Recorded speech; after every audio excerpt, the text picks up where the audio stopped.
السلام عليكم ورحمة الله وبركاته. حبايبي عاملين ايه؟ يا رب تكونوا بخير. هنسمي الله ونصلي على رسولنا الكريم. اللهم صل وسلم وبارك عليك يا حبيبي يا رسول الله. ويلا بينا نبدأ بقى. بصوا يا حبايبي، جايبين معانا من الصعيد شوية بهارات كده، قلنا نظبطهم ونحمصهم مع بعض بقى، وهنعمل حبة دقة حاجة كده روحي روحي يعني. الدقة بتاعتنا بتاعت زمان التحفة دي. بصوا بقى، دول شوية سوداني. اي بهارات عندك يعني لازم تحطيها على النار شوية، ويا ريت تجيبي حصى. بلاش تجيبي البهارات ناعمة من عند العطار. حتى لو مش لازم ربع او تمن، هتجيبي على قد مقدرتك. بدل ما تقولي له مثلا ب10 ناعم، لا قولي له حصى زي ما انت عايزة، بالفلوس اللي انت عايزاها، بس هاتيها حصى. لان بتاعة العطار انت عارفة بقى مش بتبقى كويسة، وبتبقى مليانة بقى تراب وكده. يعني المهم اللي انت هتجيبيها حصى وتعمليها في بيتك احسن بكتير من انك تجيبيها ناعمة من عند العطار. تمام كده يا بنات. بصوا بقى، اول حاجة حطينا شوية السوداني، اديناهم تحميصة كده على النار. وبعد كده شوية السمسم، كان سمسم ابيض برضو جايباه معايا من الصعيد، رحت حمصته كده، اديته اللون البني كده شوية. وبعد كده حطيت الكزبرة، وبعد كده الكمون اهو يا بنات زي ما انتم شايفين.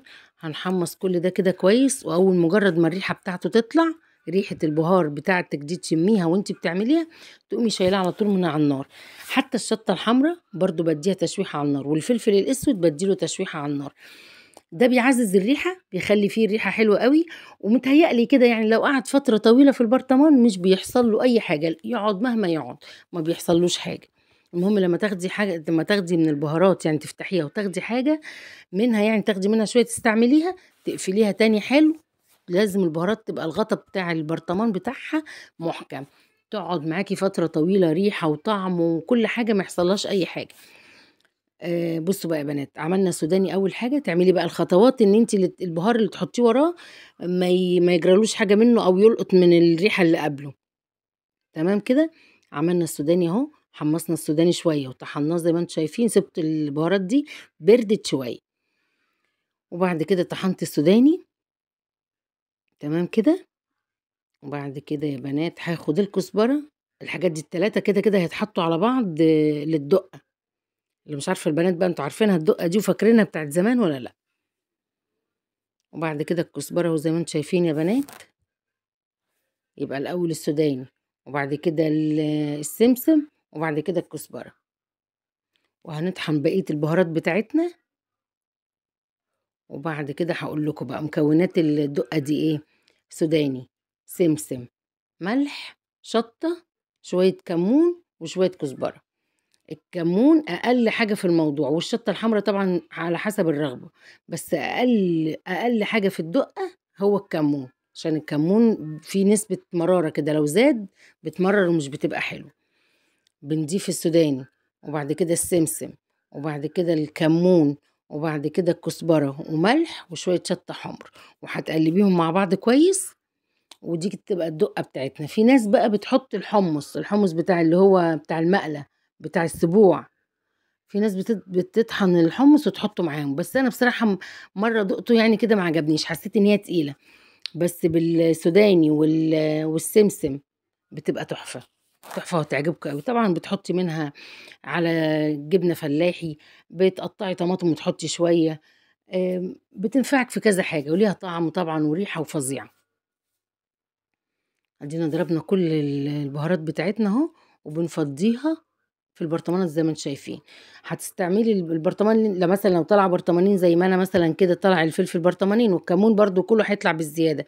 هاخد اللي هستعمله في المطبخ والزياده هحطه في درج التلاجة او في التلاجة يعني. خلاص كده اهو عملنا ايه. ضربنا الكزبره وكده. انا ما رضيتش اعمل شطه لاني عندي لسه، قلت لما تخلص القديمه دي حتى اللي اعمل الجديده. هنعبي بقى البرطمانات بتاعتنا. ده الكمون، وهنشيل البرطمانات بتاعتنا اهو كده. بصوا الزيادة بقى بحط في الطبق ده. حطيت الكمون وادي الكزبرة اهي. اقل حاجة زي ما اتفقنا يا بنات الكمون. وبعد كده هنحط معلقتين سوداني اهو، معلقتين 3 زي ما تحبي بقى. وادي كمان السمسم، وهنقلبهم كويس قوي مع بعض زي ما انتم شايفين كده. تقلبيهم كويس كويس كده انا حطيت شويه كمون كمان، وادي شويه شطه، طبعا لو عايزه تزودي عن كده زودي، عايزه تقللي براحتك، مش عايزه تحطي خالص برضو براحتك. السمسم مع السوداني مع الكزبره والكمون والملح ده والله العظيم تحفه. بصي تقلبيهم بقى كويس، وزي ما قلت لك ايه، زي ما انت طبعا هتدوقي وتشوفي الملح اللي انت عايزاه. في ناس بتحطها مسخه شويه مش عايزاها حادقه، وفي ناس بتحبها مالحه، وتحطيها في برطمان بقى، وزي ما قلت لك على طماطم، على الجبنه الفلاحي، هتنفعك على شويه بطاطس محمراهم برضو تحطي بيبقى تحفه. دينا خلصناها ونغطي البرطمان بتاعنا. جربوها يا بنات هتعجبكم قوي. وادي البواقي اللي عندي زياده حطيتها في البرطمانات برضو، وهحطها في التلاجة. يا رب يكون الفيديو عجبكم، وما تنسونيش في اللايك والاشتراك يا بنات، والسلام عليكم ورحمه الله وبركاته، في رعايه الله وامنه.